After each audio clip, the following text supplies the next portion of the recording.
I hope you are doing well. Aujourd'hui, dans cette vidéo, on va parler d'un mot en particulier. On va parler du mot wait. Le mot wait, on sait tous ce que ça veut dire attendre, mais vous l'utilisez mal. Donc, dans cette vidéo, de quoi on va parler? Premièrement, je vais vous expliquer donc voilà l'erreur que souvent vous faites et comment la corriger. Et ensuite, je vais vous donner d'autres mots, d'autres formulations de phrases pour dire le mot attendre en anglais et éviter de toujours répéter wait, wait, wait. Donc, si toi aussi, tu fais l'erreur avec le mot wait et si toi aussi, tu veux apprendre d'autres formules de phrases pour dire attendre en anglais, assis-toi correctement, prends ton cahier et ton stylo et on y va pour le début de la vidéo.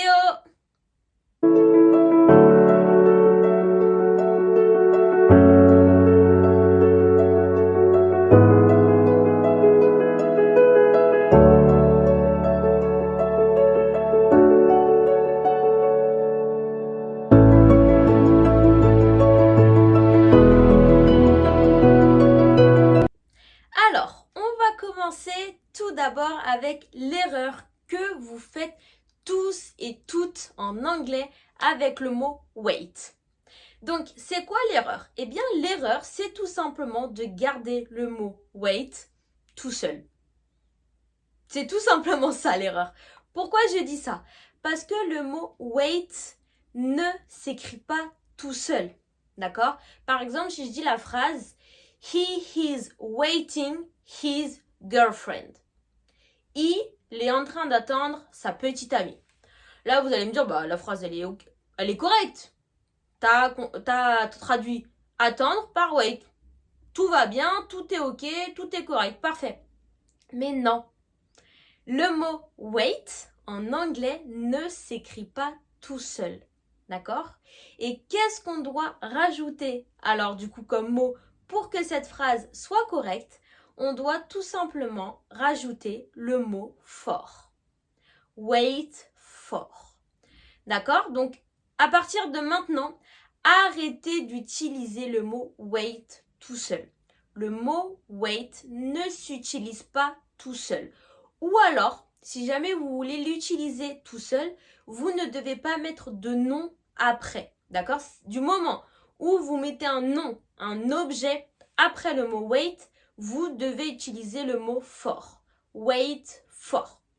Donc, par exemple, ma phrase He is waiting his girlfriend, elle est incorrecte. Et à la place, on doit dire He is waiting for his girlfriend.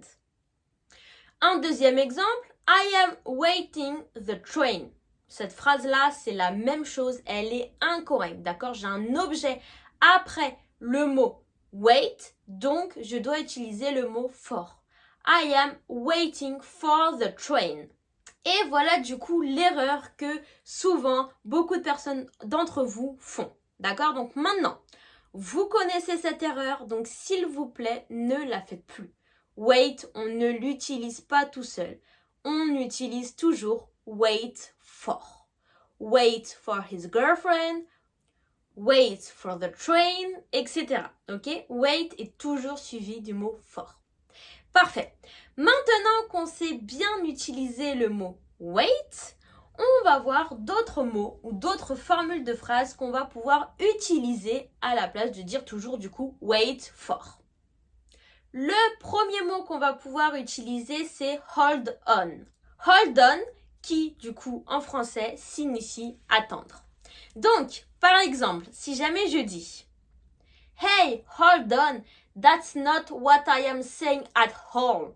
Ma phrase qui signifie attends, non, c'est pas du tout ce que je suis en train de dire. Donc là, j'ai bien traduit hold on par attendre. Maintenant, un deuxième exemple. Si par exemple je dis If you will just hold on a minute, I will pull up your file. Ce qui signifie si tu attendrais juste une minute, je pourrais extraire ton fichier. Super. Maintenant, la deuxième façon que vous avez pour dire attendre en anglais, c'est I will be right with you. Donc, par exemple, si je dis Ah, there is a customer at the counter. I'll be right with you, madam. Ce qui signifie il y a un client au comptoir. Attendez, je suis à vous dans une minute. Un deuxième exemple, si jamais je dis Thank you for all your patience. Someone will be right with you. Merci pour votre patience. Quelqu'un va arriver.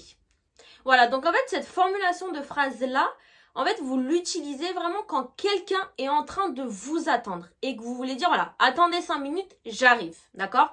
Par exemple, vous n'allez pas pouvoir l'utiliser, par exemple, avec ma phrase, avec le train. Quand je disais I am waiting for the train, là, voilà, tu peux pas dire, voilà, le train attends-moi, j'arrive. Non, c'est pas ça, d'accord? C'est quand il y a une personne qui vous attend, voilà, vous dites, bah écoutez, attendez-moi, j'arrive dans pas longtemps. I'll be right with you. Ok? Super. Et pour finir, la troisième façon pour dire à quelqu'un de nous attendre, c'est give us a minute. Par exemple, for example, if I say, oh nay, it isn't what it looks like. Just give me a minute to explain.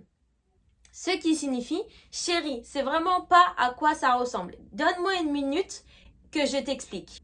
Un deuxième exemple maintenant, si je dis Give the computer a minute to reboot so the updates can be properly installed. Alright? Donc là, en fait, give us a minute or give the computer a minute, en fait, ça signifie, voilà, donne-moi une minute et j'arrive. Donne une minute à l'ordinateur et il va se remettre en marche. Voilà, donc ça, give us a minute, c'est totalement une phrase qu'on pourrait dire en français, il n'y a aucun souci pour ça. Et voilà du coup les autres façons, les autres phrases que vous pouvez dire pour dire voilà à une personne de vous attendre ou d'attendre quelques instants qu'une personne arrive ou voilà, toutes les façons que vous avez pour dire voilà, d'attendre en anglais. Et voilà, donc c'est terminé pour cette petite vidéo. J'espère que maintenant, grâce à cette vidéo, bah déjà, premièrement, vous allez arrêter de faire cette erreur avec le mot wait parce que vraiment, je l'entends vraiment très souvent. Et ça, c'est quelque chose, bah voilà, si on ne nous l'a pas dit avant, bah on peut pas le deviner, hein, on n'est pas devin. Donc voilà, moi je vous le dis, donc j'espère qu'après cette vidéo, bah vous ferez plus l'erreur. Et j'espère que voilà, vous avez appris de nouveaux mots dans cette petite vidéo YouTube. Si jamais la vidéo YouTube vous a plu, n'hésitez pas, comme à notre habitude, à mettre un petit j'aime. Ça me ferait super plaisir. Et bien évidemment, si ça ne l'est pas déjà fait, à t'abonner à ma chaîne YouTube, ça me ferait encore plus plaisir. Et voilà, donc j'espère que cette vidéo, elle t'a plu. On met le petit j'aime, on s'abonne et on attend la semaine prochaine pour la nouvelle vidéo YouTube. Ciao!